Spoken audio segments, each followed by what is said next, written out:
32 minutes, 21 seconds. 5-second tone followed by a 1-second pause. You are listening to Spaceboy Universe. Okay, gang, let's go.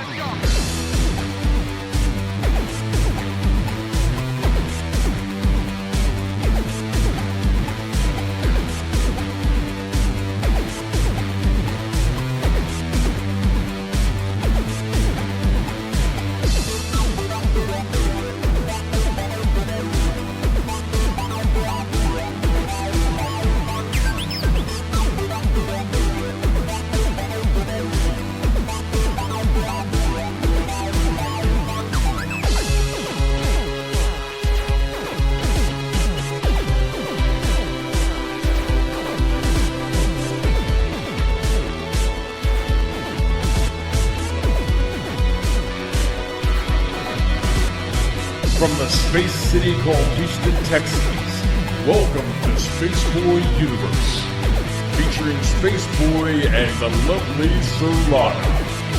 So strap in and prepare for launch sequence. And remember, it's Spaceboy's Universe, and you're in it.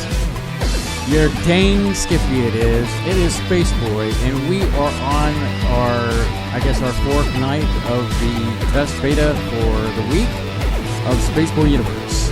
As always, if you want to follow us, you can do that on Twitter at the SB Universe. But it is June 10th, 2016, and it's a show number 040.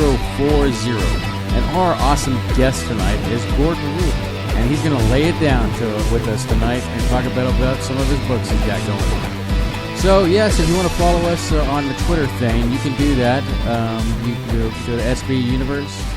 And, of course, if you want to hang out with the rest of the Space Cadets, you can do that as well. Just go to spaceboyuniverse.com, click the chat bubble that's dancing at the top, and that'll take you, and you'll get to hang out with all the cool kids. We recognize that not every day of the week you can listen to us live. Like today might be a good example why you might not listen to us live. I'm just saying. But you can always catch the show on demand on Spreaker, SoundCloud, YouTube, and iTunes. We love iTunes. Don't you? And without any further ado, here's my lovely co-host, Surlana. How are you, Surlana? I'm terribly amused. I think I should have taken a longer nap today, but hey, it is what it is. So feeling a little edgy. Groggy. I'm really groggy. Edgy. If my voice sounds deep, and it's because we had a little lay down time, and I just want to be. Well, before the show, a few hours ago, Gordon was contacting me and he was saying that, I'm going to take a little nap. And I thought, I'm going to take a little nap before the show, too. Gordon's a bad influence. So, anything else happening today? Anything good? Anything bad? I was looking for stuff to tell you, and then I got engrossed in looking at it and forgot I was supposed to memorize something to tell you. No, sorry. I had to. Let me go ahead and just apologize to Gordon ahead of time. Mm-hmm. I had to scramble today and get up to speed because I don't know where I saved his publication at. I know. Yeah, but it should be okay because Gordon he owns his own, so you as long as you point him in the right direction, it should be all good. Knock on wood. So, while we're talking here, tonight we're going to be with Blue Raven again tonight. Oh, yes. I forgot. I'm telling you, that nap was like rebooting. It wiped everything clean. Reboot. Yeah, so tonight we'll be on KCOR with Solaris Blue Raven on her show, Hyperspace, and we're looking forward to talking with her again. And again tomorrow for Spaceboy Universe Live, the Saturday show that we are normally known for, and it should go pretty good like Gangbusters. So I can't wait to talk with her. And she sent us one of her videos, and it's Eye of the Remote, and it's a disclosure in covert technology. I am jazzed to watch this with you and maybe ask some questions with her tomorrow night. So That should be a good show. What you say, Surlana? Oh yeah, she's fun, and she seems to like us, so that's always in your favor. That's always a plus. I'm not going to babble anymore because I really didn't do any like pre-show banter. Not to say that I will have some tomorrow, but we'll probably have some tomorrow. I'm going to just go ahead and bring in our guest host, but let's see here. I do a jiggle with this, and I'm going to give him a proper intro. So, born and raised in Oakland, California, Gordon Rupe has traveled much of the United States. He has a degree in ancient history and is obsessed with Rome and Egypt. He's been married for over 5 years with a son named Caleb. His latest publications are Hell Bop Cometh and the Book of Jones. Please welcome our guest tonight, Gordon Rupe. How are you, Gordon? All right. How goes it? It goes. You guys still sound like you're in a tunnel. I feel like Shatner on the Twilight Zone. There's a man on the wing, because you guys are like so far out, and reverberating and all that kinky stuff. Well, we tried to do some change-ups on the mixer board and to better, let our audience, our guest, hear us better. And I guess at the price it's come at you hearing us through a tube. But hopefully our audience, listening audience out there, has got us live and on the spot and A-OK. Maybe our main guy, K28, can give us some 411 on that as we progress. How it sounds. So, Gordon, I mean, when was the last time we talked with you? We had chat roulette. It was May, wasn't it? Yeah, it was the beginning of this month, wasn't it was chat roulette. I forgot that one pretty quickly, but you fizzle bird. The point that I'm trying to make is that you have written a few books since we've last talked about that. Since that day, Hell Bop Cometh, and the Book of Jones. And I know you're still working on your Marilyn Monroe. Do you want to tell our audience the status on that? Well, I was down and out because I had a couple of seizures back to back, and so I was out of commission for a while. And you guys, the Space Cadets, of course, were sending me their love and support and their positive vibes. And it was kind of a happenstance of luck, because while I was recuperating, I was reading that they're coming out with some more declassified information on Marilyn Monroe, at the end of the year / beginning of next year. So if that's going to be, I'm going to put it off for a little while longer, because I don't want to have to rewrite it like 2 or 3 times after they release whatever they're releasing. The Book of Jones is pretty much a topic that's near and dear to my heart, about Reverend Jim Jones. I grew up in the Bay Area. There was a People's Temple a couple blocks away from the house I grew up in. Of course, there was the main one in San Francisco, and which got destroyed, by the way, in the 1989 earthquake. The main temple, that is. Hail Bop Cometh, I wrote, which is about the horrible mass suicide that happened with the cult Heaven's Gate.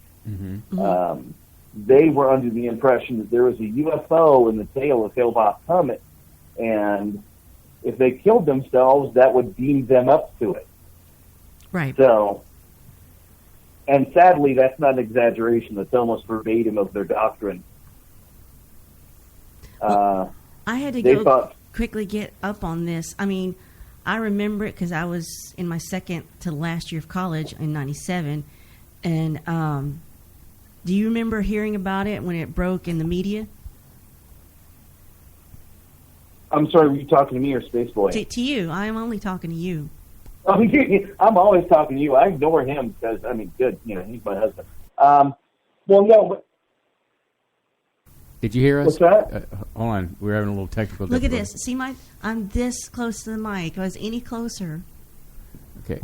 I'm going to be saying what a lot because I can't hear you guys. Bear with us. There we go. Basically, here's a problem. I have a mic on a stand. It's an actual microphone, and it's got droop problems. There's no Viagra for microphones, so I'm having to use these rubber bands to try to hold it in a more upright position. But do you hear her better now, Gordon?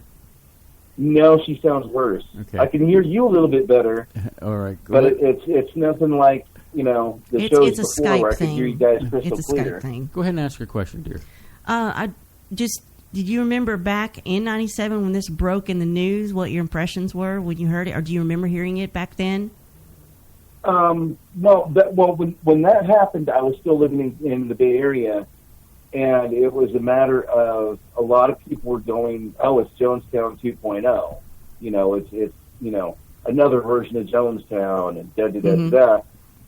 And, and so with my research, it was kind of interesting because, everyone thinks it's just Marshall Applewhite, but it was Marshall Applewhite and another person named Bonnie Nettles.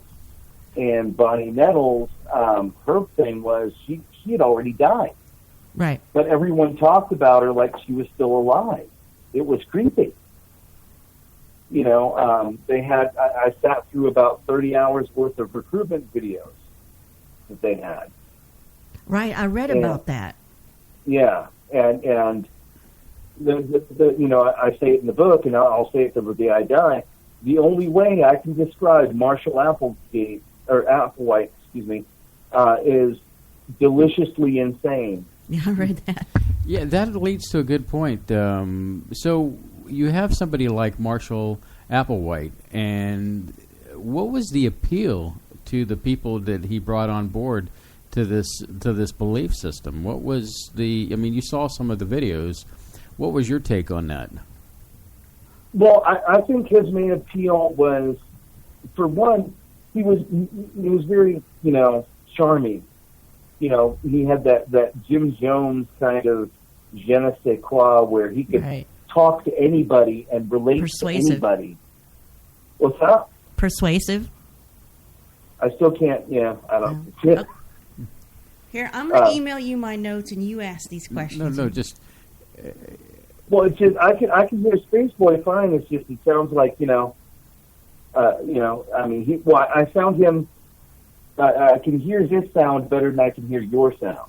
Okay, I'm going to do something, Gordon, and go ahead and ask that question or respond so I can dial this in. All right. I'm not important anyway, so...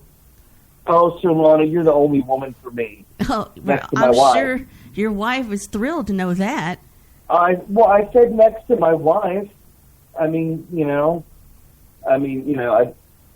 Geez, gosh, try to pay a lady a compliment. Well, in this world of people on a hair trigger, they love to sue. I don't know. Got to be careful. But no, he had that charm, that relatability, and so he would, because his thing was he was a closeted homosexual.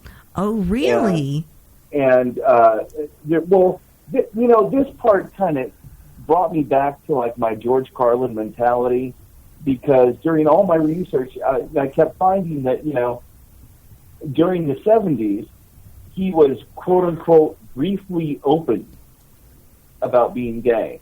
Mm.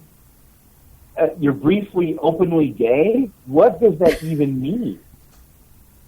I wonder if his this ties into him having some of the members or all of the members, I guess, renounce their sexuality. Well, he had among other things.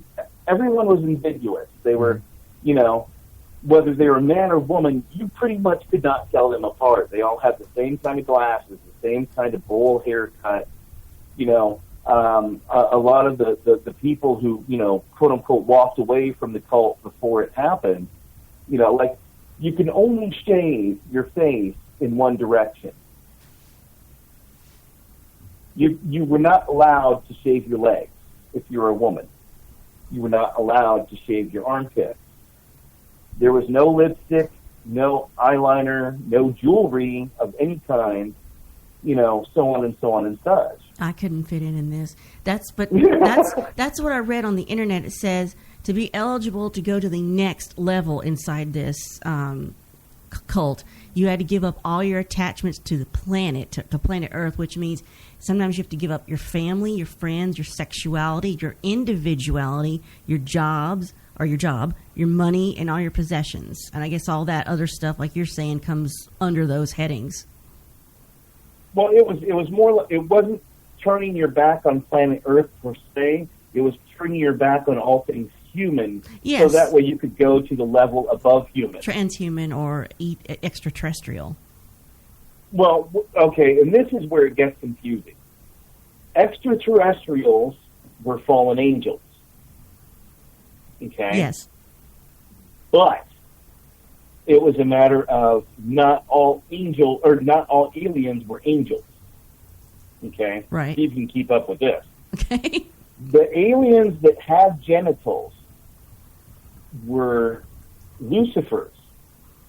And the aliens that did not have genitals were that of what Applewhite called the Heavenly Father. Mm-hmm. He never regards him as God. He always says the Heavenly Father. And he regards Lucifer as Lucy. So, Applewhite, during these recruitment videos, it was just horrific because he just butchers the English language to the nth degree. And me being a grammar Nazi, I'm sitting here, going insane, constantly misquoting the Bible, mm-hmm. constantly misquoting great poets, one of the constants was lack of constants. He kept contradicting himself. In one video, he said, think, don't feel. In the very next video, he said, feel, don't think.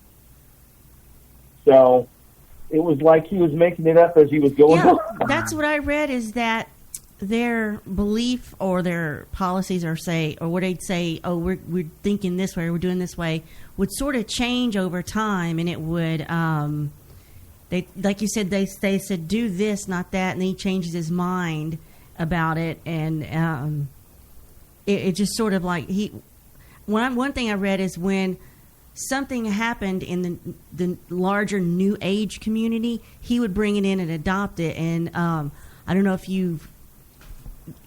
this is giving too much away. If you address this and it's giving too much away, just tell me. We'll read the book. Just say that. But he adopted the idea of walk-ins, E.T. walk-ins to your soul.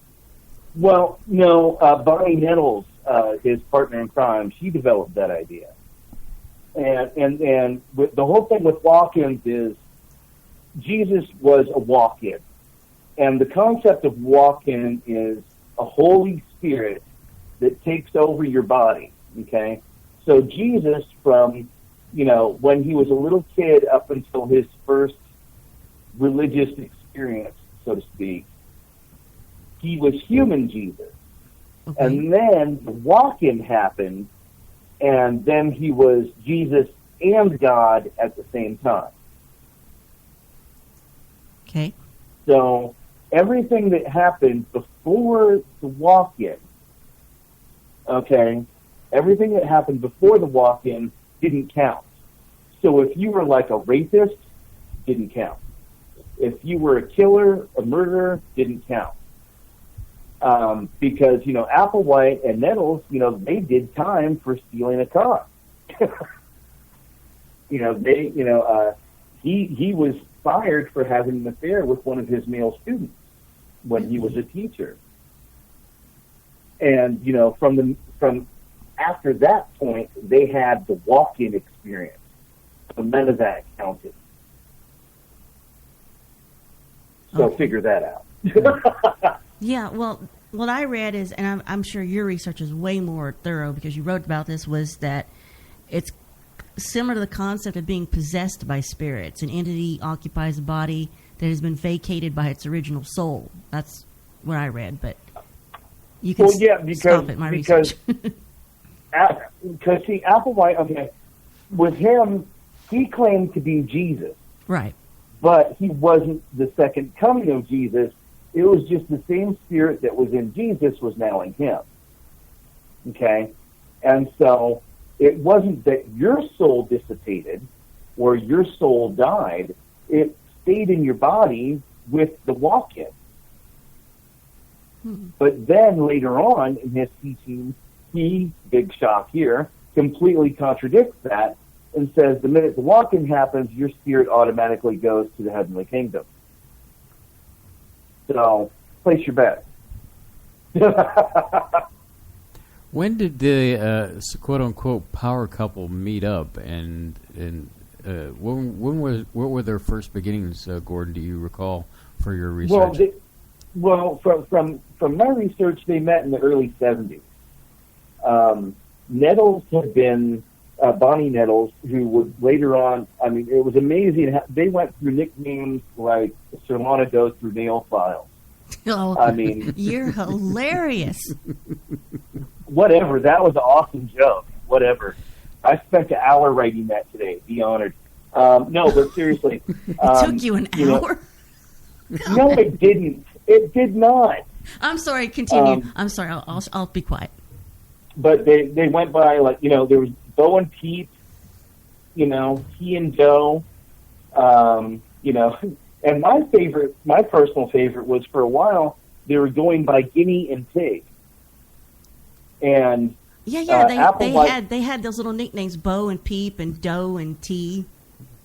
Yeah. T and Doe, obviously, from the musical scale. Mm-hmm. Applewhite was, you know, his degree was in music, so, you know, kind of fitting. Mm-hmm. But, you know, when they went by Guinea and Pig, he was called Guinea and Bonnie Nettles was called Pig. And I'm thinking, that's the only time you can call a woman a pig and live. You know, like, you know, but they met in the early 70s, and there's a couple different versions of how they met. And so as much as I tried, there's not one version that has more credence than the other. Mm-hmm. Yeah. Mm-hmm.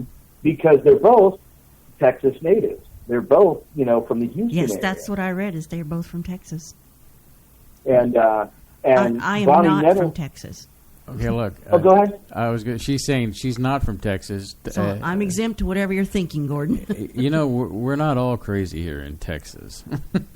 Oh, no. I was just pointing out the fact that they were Texas natives. They were, you know, because a lot of people at first thought they were, you know, they came from different sides of the country and met, but no, they were both from Texas. Or my default thought before I found out was, they're from California, New Age, you know, capital of the world.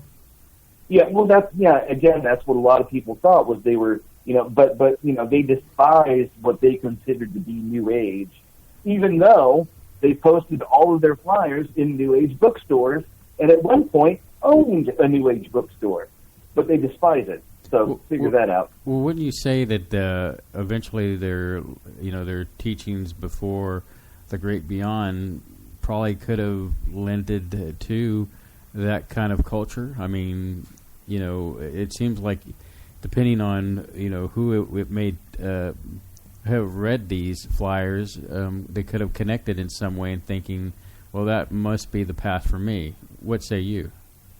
Well, it was more of a, they weren't necessarily talking about heaven and hell, but they were talking about religion. Mm-hmm. So that doesn't really fit into the New Age scale of the early 70s. Because the early 70s, the New Age phenomenon was about everything outside of religion. The New Age movement was what was inside yourself. Right, you know? right. But they were preaching about something better than you, something above human. And so, you know, it fit, but it didn't fit. Certain aspects of it, certainly, you know, like Applewhite, you know, constantly insisted that the Heavenly Father was sending him messages through episodes of Star Trek. Yes, I read that briefly. Well, he brings up an interesting fact, Gordon, that is, that Applewhite was a big fan of science fiction. He read Heinlein and Arthur C. Clarke. Mm-hmm. Well, I wouldn't say he was the big fan. He was a fan, but Nettles was the one. She's pretty much the one who orchestrated the whole thing. She's the foundation of the religion. Mm-hmm. And then when she had died of cancer in 1985. Yeah, that's what I The read. problem was her death did not fit with what they were preaching. So he had to come up with a way to make her death fit into their religion. Yeah, like it was prophesied probably or something like that. Well, they claim to be the two witnesses from the book of Revelation. Mm-hmm. And that they would be assassinated in public. Well, because the media at that time, in specifically, what's called the Oregon incident, which I'll get into in a second, they considered that public assassination of their character. Ergo, they fulfilled the prophecy. And so with Nettles, she had orchestrated all this through a combination of religion and science fiction.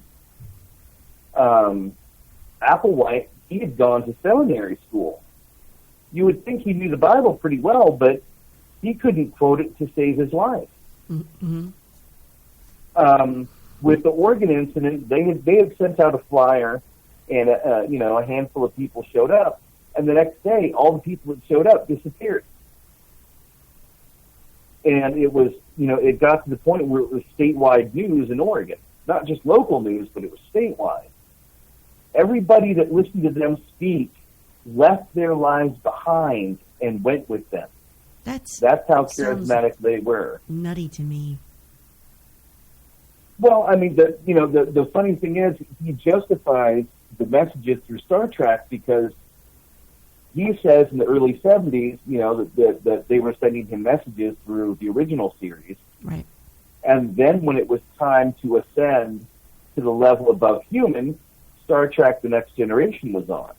Oh, yeah, and they were sending him messages through that also.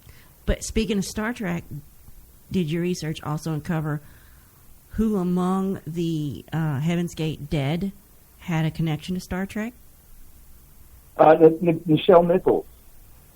Her, I think it was her mother or father or something to that effect. Well, I read it was Thomas Nichols, the brother of Nichelle. Mm-hmm. Brother, that's what it was. Brother, yeah. I didn't put that in my book because I didn't really want to overkill the science fiction factor. Right. That's something I didn't know till I looked it up today. Yeah, it's kind of creepy once you get in. When you get in depth to it, it's like, holy God. These people were just that crap nuts. And what's funny is, Applewhite, makes Charles Manson look, like he's well put together. I mean, it was. I mean, I physically, watching some of these, indoctrination tapes, I almost got physically ill because of the thought of what he was doing, and all these people were buying into it, and I mean, children were getting put up for adoption so their parents could go and follow him. So let's hold it right there, Gordon. Let's take the bottom of the hour break, and when we return, we'll talk a little bit more with Gordon Rupe. And you're listening to SpaceboyUniverse.com. Don't change that channel. I'm from another planet.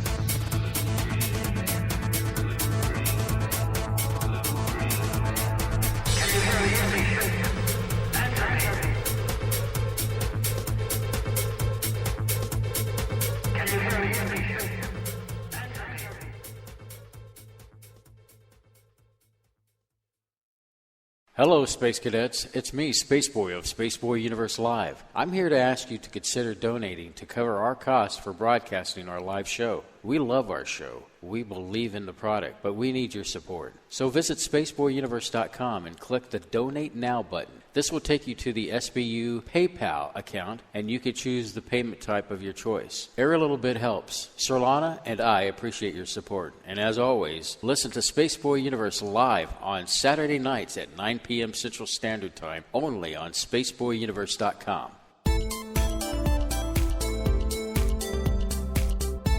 Hello, Space Cadets.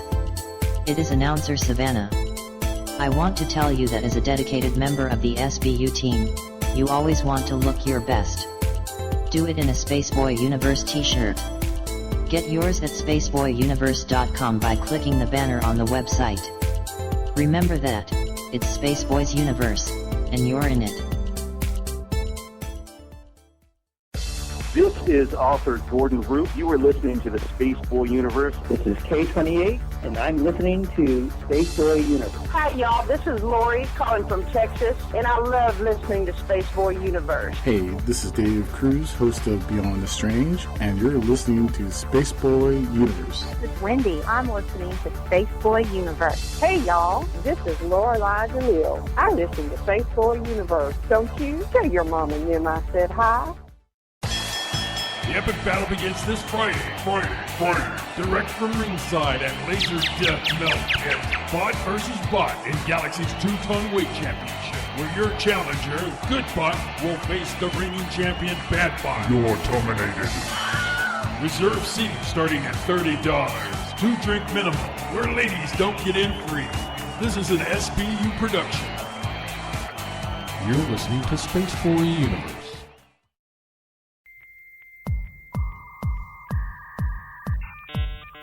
Hi, this is Spaceboy, and I want to take this time to invite you to join Spaceboy and Surlana in our on-demand show called Data Bites, bite-sized pieces of the universe. You can catch it on demand on Spreaker.com. Just search for Spaceboy Universe. And remember, it's Spaceboy's Universe, and you're in it. Hey, Surlana! What? If Spaceboy Universe was cheese, would you eat it? Come on now, it's a simple question. Maybe. SpaceboyUniverse.com. Techno, dance, atmospheric moods? Yes, my friends. My latest release, Digital, has something for everyone. Even makes a great gift for Grandma. Buy your digital download at SpaceboyMusic.com.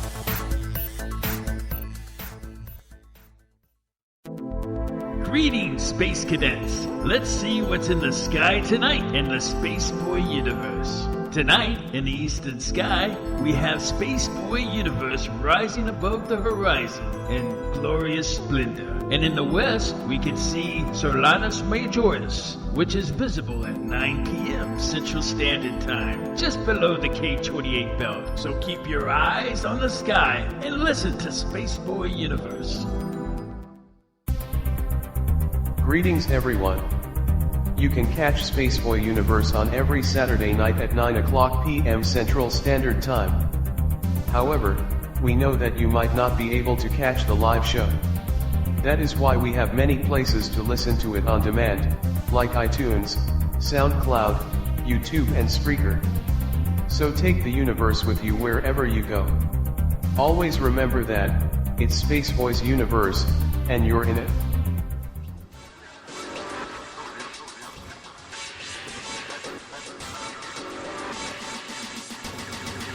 To call in, dial area code 713-701-5214. You are listening to Spaceboy Universe. Here are your hosts, Spaceboy and Surlana. We're back, and we are chit-chatting with Gordon Rupe, and it's always something with Gordon. Wouldn't you agree, Gordon? I cannot confirm or deny. Gordon, I can't hear you. You need to speak up, sir. Burn. I got your speak up dangling right here, Pally. Hey, now. What? That is totally within my limitations. I didn't swear. But where were we, Surlana? You were discussing the Star Trek connection that heartbreakingly Nichelle Nichols' brother was part of that Heaven's Gate group that committed suicide, and maybe this is my research is wrong, but according to the whatever it was they believed at the time, the Heaven's Gate didn't actually believe in suicide. Well, their definition of suicide and what they did is different. Yeah, it was suicide was turning your back on the Heavenly Father. Right. They didn't even regard the human body as the human body. They called it vehicle. The vehicle. Yes. And so, True suicide was turning your back to the Heavenly Father. Anything you did to your body was just, a parenthetical aside.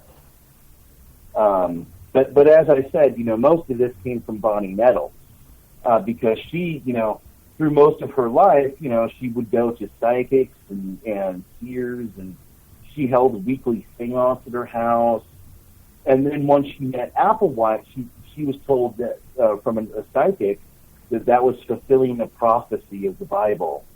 And she left her husband, she left her 3 kids, and went on the road with Applewhite.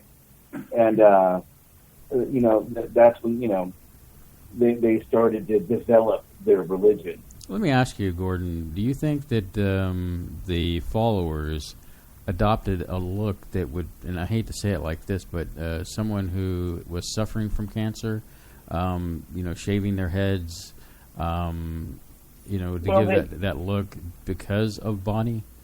No, because they all have the bowl haircut. There's no other real way to explain it. It was bowl haircut, wire rimmed glasses, Because, I bring that up because, and here's a stretch, if you will. Okay. You know how in the Pacific, there were natives in Pacific that would emulate these airplanes that they would see from the military that were out there during World War II. And to this very day, they still mimic these airplanes or create these airplanes out of different things, plant life and stuff. So you have kind of a cargo cult society that worship these things. And so that's why I was making the comparison to the people following, Applewhite and Bonnie, in reference that maybe that Applewhite was, so much, for Bonnie that he wanted to make sure that the followers kind of mimicked her. So, but you're saying that's not the case. No, because towards her end, they didn't even know what hospital she was in. She checked in when it was the end for her. She checked into a hospital under the name Shelley West and didn't tell anyone.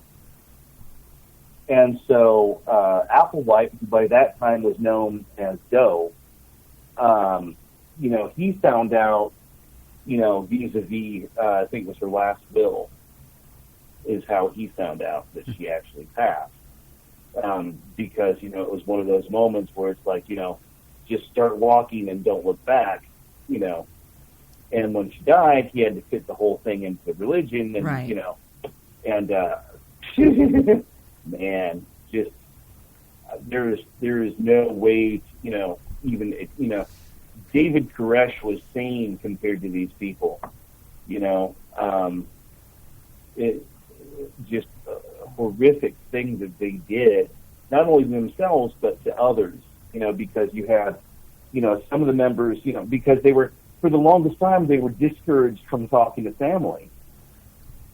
And because it was, if you'll pardon the expression, making the natives restless, Applewhite decided, okay, fine, you can call them like once a month or whatever it was. In fact, I got a chance to hear one of those phone calls. I can't remember which member it was, but the mother and the father were like telling their daughter, like, hey, when are you going to come see us? We haven't seen you in such a long time. And she, when are you going to come see us? Yeah. Never, probably never. Yeah, and she was talking about, well, we'll pay for the tickets, and what about Christmas? And the young lady kept saying, no, I'm okay. This is I'm here with the group, and but you could tell that the mother and the father were a little bit saddened that their daughter, they weren't going to see their daughter anymore like this, like they had seen in the past. And I cite that case in my book, point of fact. Because of the fact that the father said, and I didn't put this in the book, frankly, out of respect for the family. I can't even put myself in their place.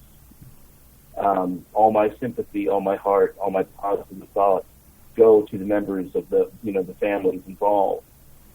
But he had said, to this day, I consider, because it was 39 people who died, and he said, I think it was, a matter of 38 murders and 1 suicide.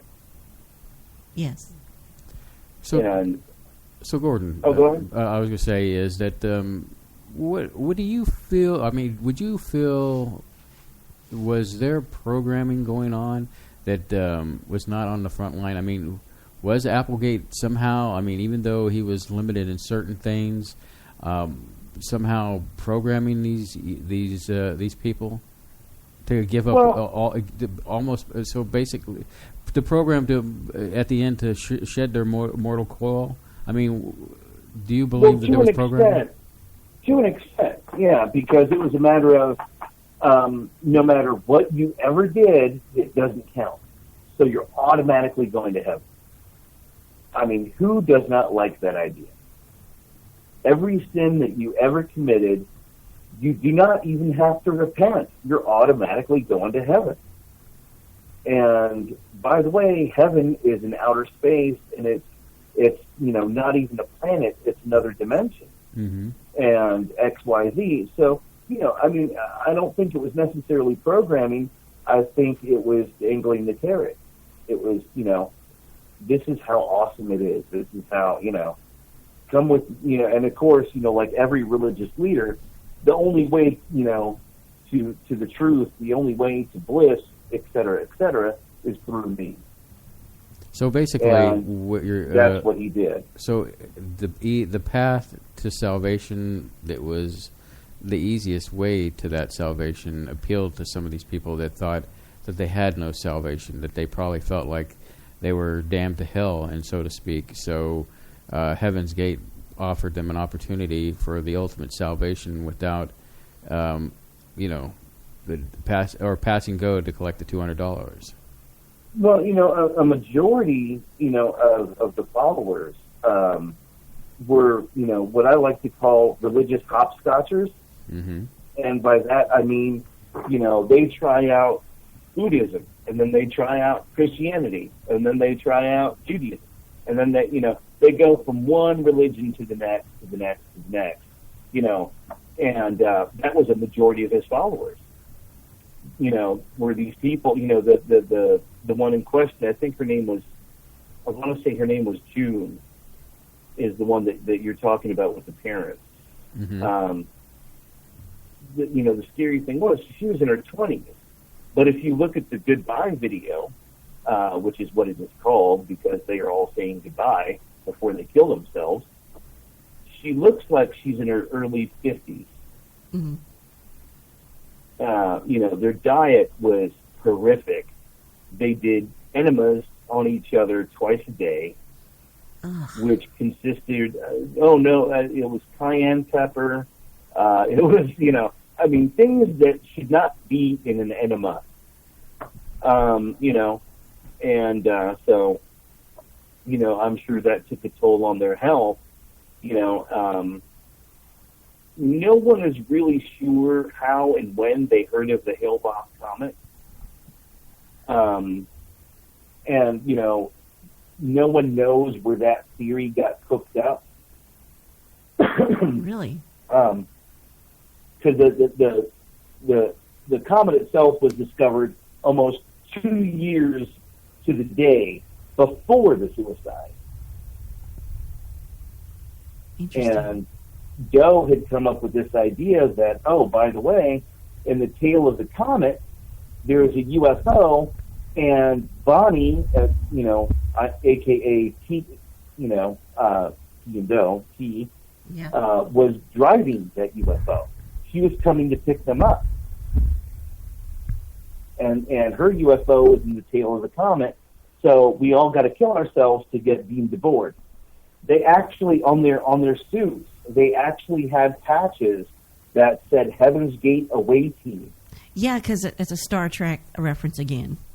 And on one of the goodbye videos, one of the members says, well, that's going to be 39 to beam up.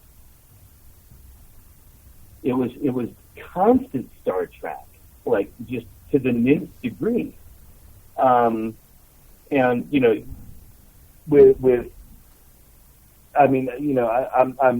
hate to point a finger and all that, and I don't want this to come across as vindictive or whatever, but in '96, all this got enforced by the Art Bell Show. which was Coast to Coast at that time.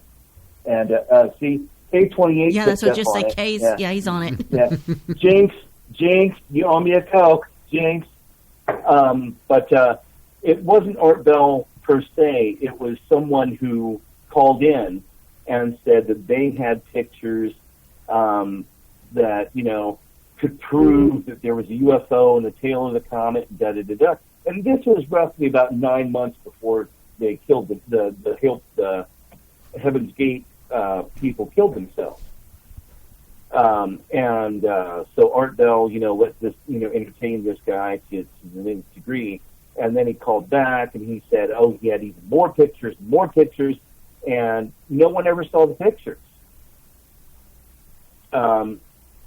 Art Bell claimed that he had copies of the pictures, and he could, by, all means confirm that there was something in the tail of the comet, but to this day, no one has seen those pictures.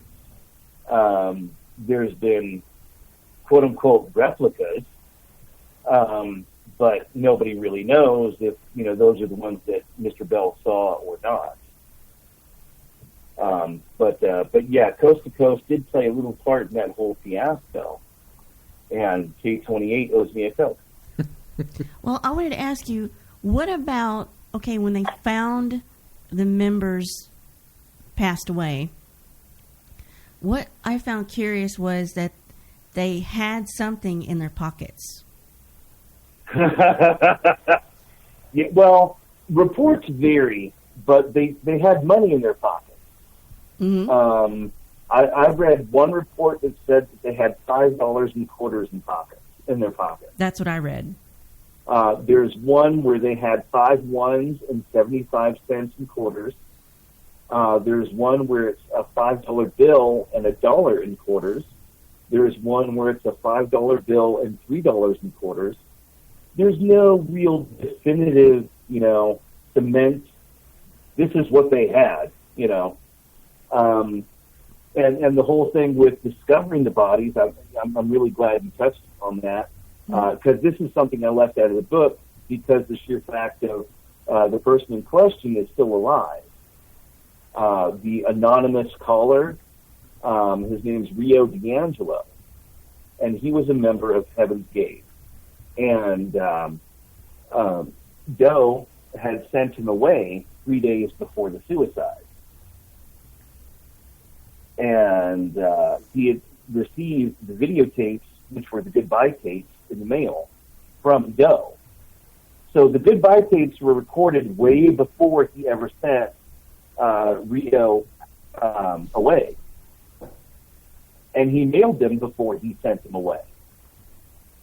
So he planned on having Rio be the one to tail the tale, if you will. Rio D'Angelo, from all the documentaries that I saw, and I've never met the man, don't know him, don't care to, frankly. He's still maintaining the Heaven's Gate website. Yeah, I was going to bring. And there's still some members somewhere. Yeah, he is the one who maintains it. He is the one who is carrying on the religion. He had, which I think, to me, this is all too convenient because, and I'll tell you why before I tell you the actual thing. It seems something that's all too pre-planned. And what I mean by that is, when D'Angelo went to the house, he brought a tape recorder with him, a camcorder. And he recorded everyone in their beds with their purple cloths draped around them. Mm-hmm. And the reason that, a lot of people think the purple cloths were ceremonial. They weren't. They had consumed, this is how they chose to kill themselves. Applesauce laced with lethal doses of phenobarbital. Right. And they washed it down with vodka. And then they put a plastic bag on their head? Exactly. And then they put plastic bags over their heads, and that's why the purple is draped over. The purple cloth is draped over. And that little tidbit didn't come out for quite a while. But when Rio had hit the house, he had camcorder in hand and recorded all the bodies as they were and blah, blah, blah, blah, blah. And, of course, after he recorded it, then he called the police to report the mass suicide. Weird. That's why I say, to me, it sounds a little bit too pre-planned. He just happened to leave before the suicide, and he just happened to be the guy to find the bodies. Well, do you know who made the anonymous call or the anonymous tip? Was it him? Well, okay. It's still classified as an anonymous call, but he takes credit for it. So it could be somebody else. It could be him. Who knows? He takes credit for making the phone call after he video recorded all the dead people. What does he ultimately have to gain by surviving and not following his own, I guess, religious teachings of the group? Looking at it the way that I look at it, because I'm a little bit off in the head myself, that kind of gives him the place of profit amongst their religion. You know, he's the one who lived to tell the tale.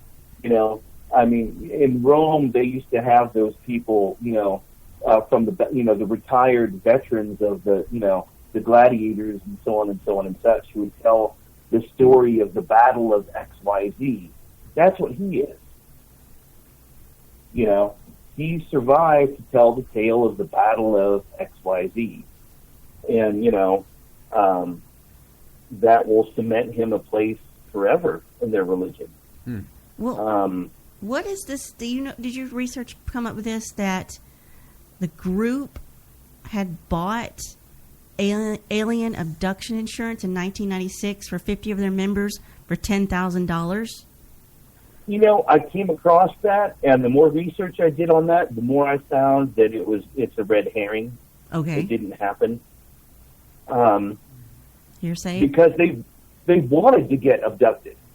So why would they buy insurance? You know, their whole goal was to go to outer space, you know.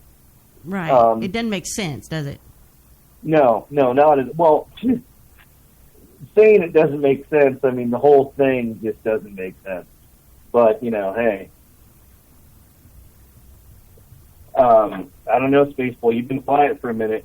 Well, when you do that, that means you're thinking about something or you're fixing to go to break. So I'm not sure what's going on. We are, judging the time, and, you still got a few more minutes to go before we wrap the show up for the evening. And I just wanted to make sure that, what do we come away from all this, Gordon? What is the bottom line as far as what do we take away from this? In my opinion, the bottom line, and this is going to offend a whole lot of people, religion is a mental disease. Because you have these guys in church, or you have guys like Joe, you have women like, T, you have people like, Jim Jones, you have people like the Pope. Oh yeah, God talks to me. But if that same person were to say, I'm hearing voices, and they were standing in a bus stop, they would be arrested. Mm-hmm. It's a double standard that is worldwide, and it's not acknowledged enough. Mm-hmm. Well, for the sheer fact of who's to say that the guy at the bus stop isn't actually talking to Archangel Gabriel? Good point, and that's what I was going to add there is that, with religion, a lot of religions have their arms wide open to take people in at their worth, to trust them. And so you're going to find people that who are looking for that, I guess, that belief to be true that they're following, to ultimately lead to their own salvation. Nobody wants to be wrong. Yes, nobody wants to be wrong. I mean, let's face it, we only have one life to live. And I guess everybody wants to make the best of that one life and make sure that our afterlife is something that is worthwhile. And, of course, along the way, there's going to be false disciples, false prophets, and just about any kind of religion, that you can think of, that, even the major named religions. Wouldn't you say so, Gordon? Oh, I completely agree. Completely. I will say, before we get everything wrapped up, for the Space Cadets, I do have a special offer. Ooh, please do tell. For the Space Cadets, the first 3 Space Cadets who email me at the author, Gordon Rupe, at gmail.com, and put in the title either Book of Jones or Hail Bob Cometh, will get a free copy of the book. So repeat that again. Repeat the email address and their. It is the author, TheAuthor, Gordon Rupe, which would be me, at gmail.com, and in the title of the email, either put the Book of Jones, which is the book about Reverend Jim Jones in Jonestown, or Hail Bob Cometh in the title. And I'm feeling frisky. Let's do 4. The first 4 Space Cadets who do that will get a free copy of that book. Gordon, so if you want a free copy of Jonestown or a free copy of Hail Bob Cometh, the first 4, they get it. Gordon, we appreciate your generosity to the Space Cadets. It's always nice having you on any given night, and especially when we have a topic such as one of your books. I do plan on having you back on for a 2-hour show so that we can discuss the Jim Jones book, and because that's always a fascinating story. I remember that very vividly as a child growing up in the 70s, and it should make for good radio here on spaceboyuniverse.com. So thank you so much for coming on tonight, Gordon. Yes. And not a problem. And just hold there while we roll and do our last little bit, and we'll chat with you off here. So thanks, Gordon. Great. All right. That was Gordon Rupe, author extraordinaire, good friend of the Spaceboy Universe, and send your email to Gordon and get one of his books. So it should be for great reading. Wouldn't you say so, Surlana? Yes, absolutely. Yes. Well, anyway, I guess we could wrap it up right now. Join us tomorrow when we'll have our super friend Solaris Blue Raven. She'll be on for the 2-hour show. We'll take some calls. That should be for a good show. And, of course, if you can and you can stay up late tonight, Space Cadets, we'll be on K-Core Radio. That will be with Blue Raven as well, at exactly midnight Central Standard Time. Support the universe, as always. Go to the spaceboyuniverse.com site, and if you can donate, any little bit helps. We appreciate it. It keeps the lights on. It also would get me some new headphones. Yes, it'll get her that and possibly a new microphone that doesn't slip out of its thing there. Well, the headphones would have it attached. Well, anyway, I'm going to roll the music here and say goodnight, Surlana. Good night, Surlana. Good night, Space Cadets. We'll see you tomorrow. Or see you tonight.